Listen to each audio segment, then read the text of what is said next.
Allah told us in Surah Al-Isra, قُلْ كُلٌّ يَعْمَلُ عَلَى شَاكِلَتِهِ فَرَبُّكُمْ أَعْلَمُ بِمَنْ هُوَ أَهْدَى سَبِيلًا. It's a very beautiful ayah in Surah Al-Isra. Allah told every one of us to work hard according to the shaakila, the predisposition, the shape, the form that he has been created with. Meaning, I have been given a different set of skills, a different set of genetics, different set of talents, different strengths than you. You were given a completely different kind of mind, different kind of opportunity, different kind of genetic makeup. You were given something else. I was given something else. Somebody else was given something else. The first thing is, Allah said, work in accordance with what you have been given.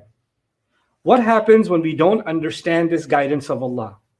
Everyone starts thinking, my goals should be based on my comparison to that person. This person reached this goal, and this goal. How come I didn't reach it? My brother did so well in medical school. I hate biology. I'm a failure. Right? What's someone not understanding? The shaakila of your brother is not your shaakila. You might be an Olympic athlete. I don't know. You might be a remarkable writer. I don't know. You're something other than what was given to your brother. وَلَا تَتَمَنَّوْا مَا فَضَّلَ اللَّهُ بِهِ بَعْضَكُمْ عَلَى بَعْضٍ. Allah says in Surah An-Nisa, don't wish for what Allah has given some people preference over you in. Allah gives someone an advantage in some things and put you at a disadvantage, and He gave you an advantage and He gave others a disadvantage. So the first part, these ayat, I'm tying them in because when Allah simply says He's given us guidance, in other words, guidance means we have to get to a destination. For a lot of people, especially nowadays, they're asking the question, so what's supposed to be my goal?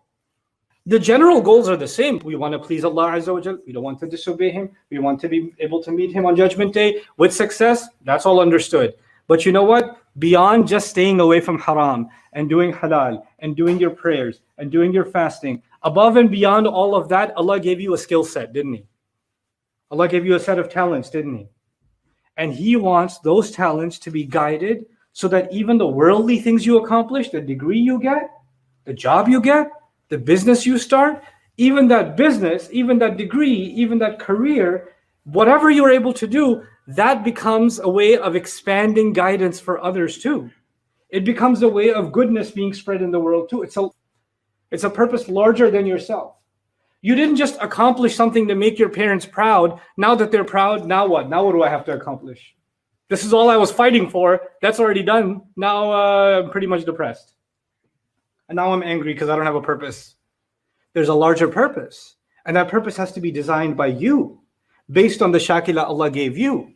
And then people come and say, Ustadh, tell me what I'm good at. No. I can't tell you what you're good at. بَلِ الْإِنسَانُ عَلَى نَفْسِهِ بَصِيرًا. You're refusing to look at yourself carefully. Look at you. Acknowledge the gifts Allah has given you.